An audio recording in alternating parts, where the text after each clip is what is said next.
how do you, as an individual, get to the point where you see or you accept what somebody is trying to call out in you? I've always been that child who was very timid, very extremely introverted. In fact, I'm still an introvert, but I would say I'm an introverted extrovert now because I have been able to face my fears. I've always known what I wanted to do, but how to go about it. I wasn't confident. I didn't think that I was a front stage person. I thought I was better with backstage management. Until one day, one of my bosses that I work with, there was an opportunity to speak on TV. And he sent me the gig. I am like, oh, okay, she'll be the best person to speak on TV. She sat me down that day and she looked at me and she said, Bilkis, you're the best person for this topic on TV. You would go there, you would kill it, and you'll come out well. I went for that interview on national TV, afraid, not confident enough, but I did great. And after that time, I've been on TVs over and over and over again. That's, for me, was the moment where I understood that I needed to take the power and start to fulfill the purpose that God has destined for me. And then for a lot of people who are viewing this and asking themselves questions, you have to find your why. What is making you do what you're doing? What is making you take that one decision to move from point A to point B? Success isn't just about timing or talent or opportunities. Sometimes it's just about knowing yourself well enough to navigate the three. Have you ever found yourself in a situation where you are doing everything you can and you're just stuck? You can move forward, you can move backwards. You are just stuck in a position. It could be in your relationship, in your business, whatever the situation is.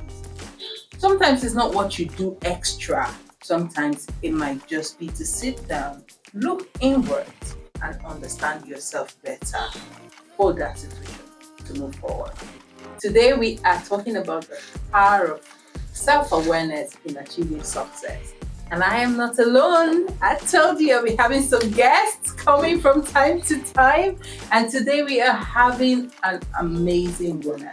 She is an Amazon. She is also the founder and CEO of Teachers Recruitment Consult here in Abuja. And this is no other person than the amazing, delectable, beautiful, intelligent Bilkis Musa.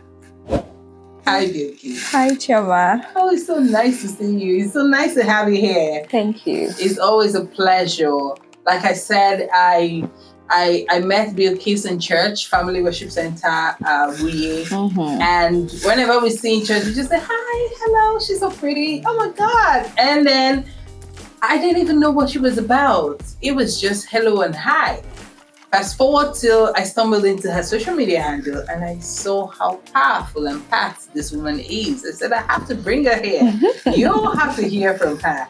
Bilkis, how are you doing? I'm doing great. Wow. Doing great. It's so good to be here. Thank you for inviting me. Thank you very much for coming. You're welcome. We are talking about the power of self-awareness in achieving success.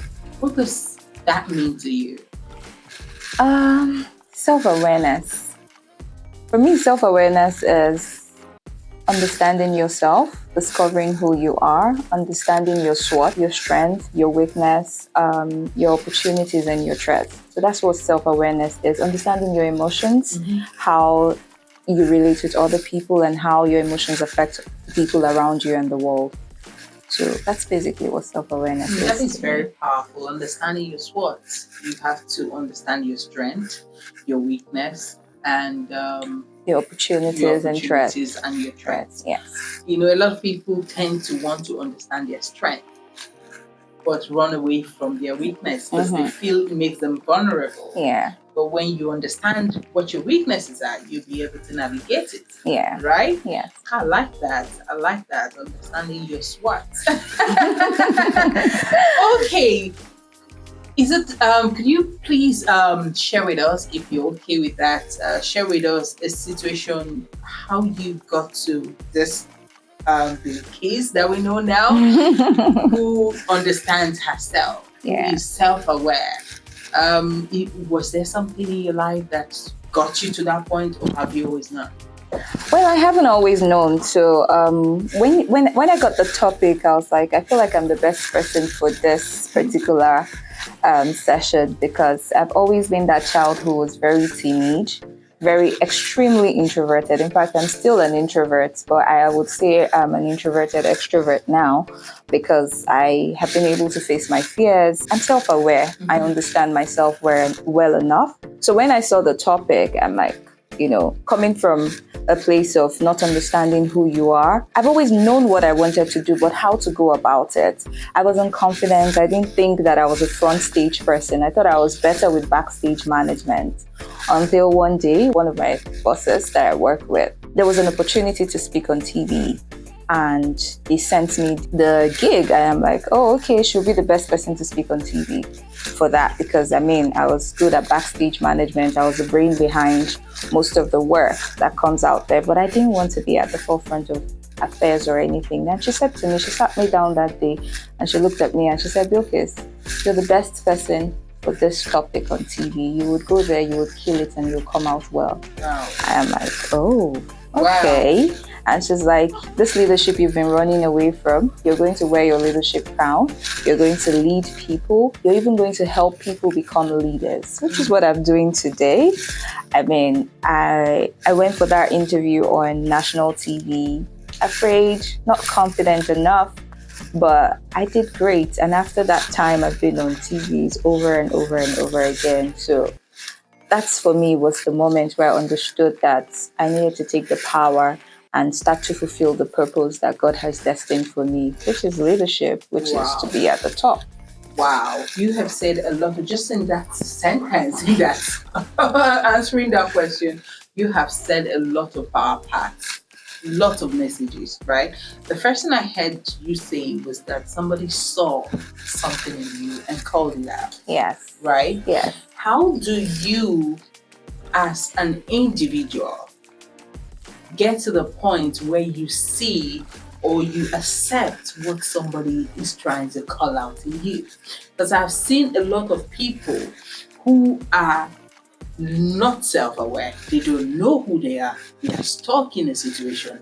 And then somebody who God has planted in their life comes to call out the greatness from them. And they're even more afraid. But it was called out from you. Were they things that you saw? What made you feel like this is right and this is true about it? So I love to make impact, right? So the moment she said, this thing is for you, you need to embrace it and face it. And she also gave me a case study where she gave an example. She says, all you want to do is teach children. At the time, I was a classroom teacher. And she was like, you just want to teach children because that's what you're passionate about. I said, yes. And I just want to impact children. And she says, look at it from this perspective. Instead of making an impact in the life of just 15 children or 20 children in the classroom, if you become an educational leader, you're able to train teachers. You're able to teach teachers to teach children. If you train the teachers in this school, then you're making an impact on the life of over 200 children. Then you go to the next school, you're still making an impact and even a bigger impact and fulfilling the same purpose and enjoying what you do. So I looked at it from that dimension. I'm like, yes, my voice is going to be heard. I like that. I like that. That is basic. That is 101. Yeah. Affirming yourself. Yeah. Yes, my voice is going to be heard. I did it afraid. I did it at every point in time. I did it scared, but I faced it. I faced my fears. I conquered it. I studied. I continuously developed myself. I empowered myself because I want to show up and show up correct. And I start with how I look. I look the part. I just don't want to be a container without content. So I ensure that my container measures up with my content. So which gave me confidence to discover a different part of me that people see that I didn't see. So I became very aware of who I am and I confidently embraced it. Wow, that is impressive. I hear you saying repeatedly, I did it afraid. but I did it after all. I did it afraid. I continued to upgrade myself. I studied. Those are things that, I mean, you can't fall short of, you know, doing it afraid and doing it after all. One of the things I took from what you said was that, I mean, you were teaching primary school children at the time, early years children at the time. And that is one of the places in Nigeria, or the careers in Nigeria these days, that kills your self-esteem more than anything in the world, because it makes you feel like you're a loser. How did you, knowing how they looked at teachers in this part of the world at this time, still held your head up high and navigated all this while teaching primary school? So I'm one of those people who chose to teach. Teaching didn't choose me. So that's the first step for me. And when I started teaching, I said to myself, someday I'm going to make education so attractive. I'm going to make teaching so attractive that people are going to resign from oil company to teach in the classroom. How I'm going to achieve that, I didn't know, but I'm on the pathway to achieving that success. So I wasn't discouraged by what anybody would say to me. In fact, I had family members. I remember my brothers looking at me and say, you say in this life is diaper you want to change. Anyways, go ahead. Let's see how that turns out. And today they look at me and they're very quick to introduce me and say, oh, that's my sister. She's this, she's that, and she's all of those things. So I wasn't discouraged by anything or anybody. I found my purpose early. I knew that this was my purpose, but I was still scared. I didn't know how to achieve the things that I wanted to achieve. I always knew what I wanted to achieve, but the how was the issue. So that started my journey to self-discovery. At what point did you feel like you have understood how to achieve your purpose? And even till today, do you think you have figured out how to fully achieve your purpose? Absolutely. Absolutely. I'm fulfilling purpose. And for me, the point where I figured out how to achieve my purpose was the day I had that light bulb conversation with my boss. And she said that thing to me. And I was like, this woman says this thing all the time, but today was different because she loves to be in the limelight of things. And if she's rejecting this offer because she thinks that it's an opportunity for me to succeed, then why am I looking down on myself? Why am I thinking that I can't be more than I am right now? So that was the day where the chord struck in my head and I took it up. I like that, the chord struck in your head. A lot of people have been wanting that chord to strike in their head, but they are still not finding it. But here you are. Years down the line, you are the CEO and founder of Teachers Recruitment Consult. And I'm saying, I want to know, and I'm sure the viewers want to know, what's your journey there? How did that come about? How did you move from a primary school, an early year teacher, to now the CEO of Teachers Recruitment Consult and a co-founder of a school? Please, let's hear you. My journey is one I describe as grace. I started off in a classroom, like I said earlier, and someone looked at me one day. I walked into an interview room. I was supposed to be interviewed for a classroom teacher, and she looked at me and said to me, "You'll make a great school administrator." And I'm like, "Nah, I don't want to be an administrator." And she's like, "Okay, that's fine. Resume on Monday. We're taking you up on board." So literally, she tricked me to becoming her school administrator because I had resumed. I'd quit my other job to resume here as a classroom teacher, but really there was no classroom for me. And she said, okay, you know what, just sit at the front office. When we open another classroom, you'll become a classroom teacher there. But I mean, years down the line, she knew that she wasn't even interviewing me for a classroom position. And she was interviewing me for her school administrator and someone that would run her school. So 3 months on the job as an administrator, of course, it was frustrating. It wasn't something that I wanted to do. I didn't know how to manage people, human resource management, everybody was getting on my nerves, and I'm like, these people are adults. I kept getting angry. I didn't even understand my own emotions, let alone know how to manage other people's emotions. So my emotional intelligence level was really low at the time. So but I like to win. That's one thing about me. I like that. Yeah, so if you put me somewhere, I must win. I do not like to fail. At the time, I didn't used to deal with failure very well. So I said to myself, I'm in this position, and since I'm here, I'm going to succeed at it. Even if I'm going to be here for a year or 2 years, I'm going to write my name in the sky and I'm going to do things well. And I started researching. I started understanding the job. I started going for trainings, courses, and today I have an MBA, by the way, and I'm also a certified human resource specialist because of that position that they put me in at the time.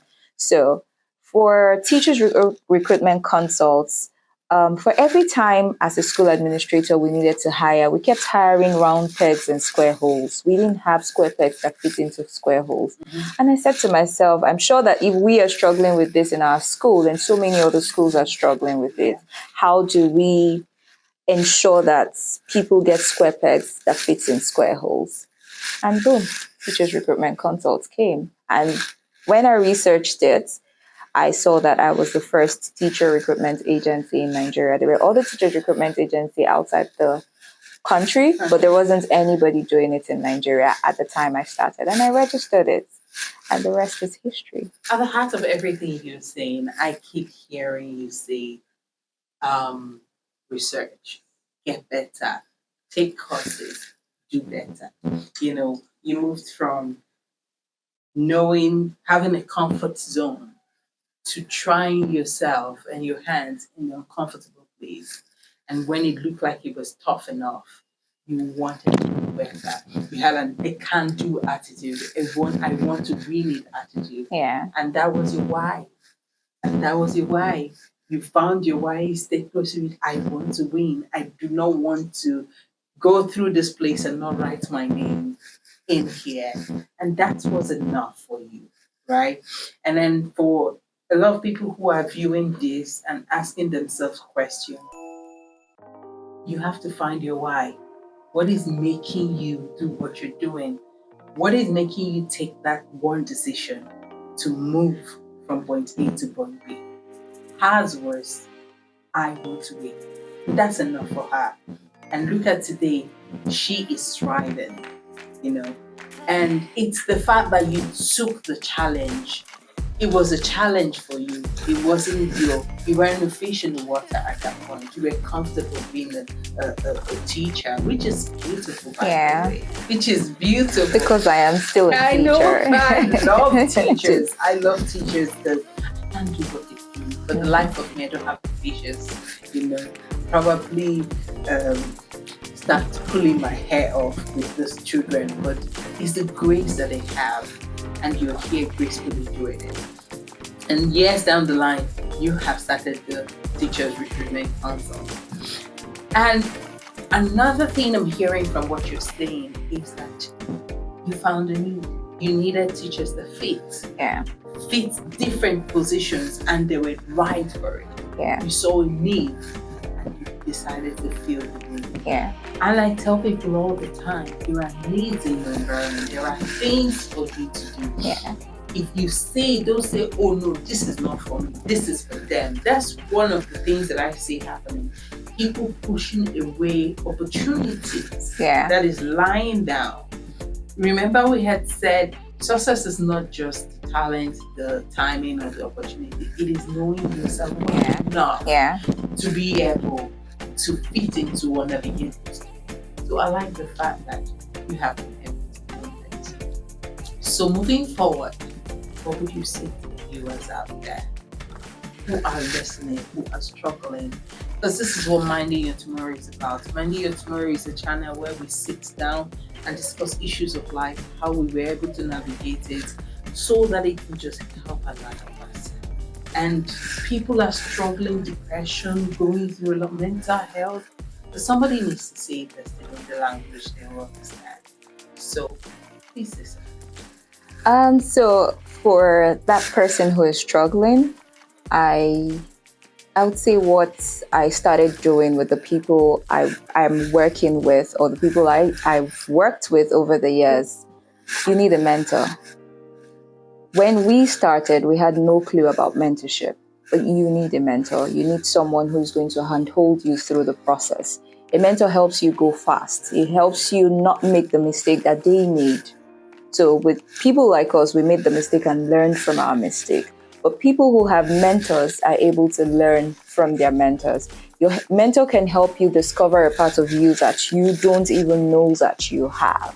You might not have a great boss like mine who was able to tell me, oh, Bilkis, you can do this. But you need a mentor. And you need to be a reflective person. Yeah. You need to be someone who reflects on your day-to-day activity. At the end of each day, reflects about what happened today. What did I do wrong? What could I have done better? Did I overreact to this situation? What are my strengths? What are my weaknesses? Yes, we'll have strengths and weaknesses. Don't overflog yourself when you do something wrong. Go back to it. Analyze it. If it's something that you need to apologize to someone about something that you did wrong because you were wrong, say, I'm sorry I did this to you. It wasn't intentional, So do a self-analysis of yourself. Every other person can lie to you, but you cannot lie to yourself. So identify these areas, write them down. Journaling is another way to help you discover yourself. Get a journal, write things about you, give yourself timelines. Another thing is that we procrastinate a lot. We say, oh, I'm good with this. This is my strength. This is my weakness. I'm going to work on this, and this, but you don't put timelines to it. Put timelines, start discovering yourself. Everyone who has succeeded today started small. And they started afraid. Even the people you think that had the funds to start big projects, they were scared. They were scared of taking risks. They were scared of failing. They were scared of what would the world say. The world will always say something. They will always have something to say, no matter how perfect the picture is. So just start, and start now. Wow, what you have just said is so profound and incredible. You made mention of so many things that we have been talking about and can never stop talking about. Number one is mentorship. Like, you can never overemphasize the need of a mentor. I have mentors. I have people who I still tomorrow go to and say, I'm stuck here. I don't know it all. Yeah. I have never done this life before. This is my first time of doing this life. Why do you think for the life of you that you know how to navigate the life off the top of your head? So that's why one of the things you said is also so profound. Research, learn, understand. Don't think you need to do it by yourself. I have somebody who, one of his biggest issue was that he wants to do it all by himself. He doesn't want to copy anybody or look like he's copying anybody. He wants to do, and then you're stuck. You're not figuring it out. Yeah. And you're not copying anybody, quote unquote. You're not moving forward. Yeah. So who are you helping? And it's not everybody that is out to control you. Sometimes, especially if you pick some mentors that are good for you, they're just there genuinely ready to help you succeed. Yeah, they just want to see you win. Exactly, because somebody gave them the opportunity to win as well. Yeah. And they are here and they want to help you win. So that is it is so big, I can't even emphasize. Another thing you said was journal. It's important that we keep journals. By the way, Minding You Tomorrow has just produced their own journals that was hand designed by myself. And it will be out in the market very soon. Now, this journal, what it does is that it guides you. It guides you to your everyday life. So it has where you set your goals with times on it. Yeah. And then it has where you have your appraisals. Okay. And then it has where you have your reflection and carryover. Because one of the things that I used to do is that when I set goals and I don't finish it, I feel like a failure.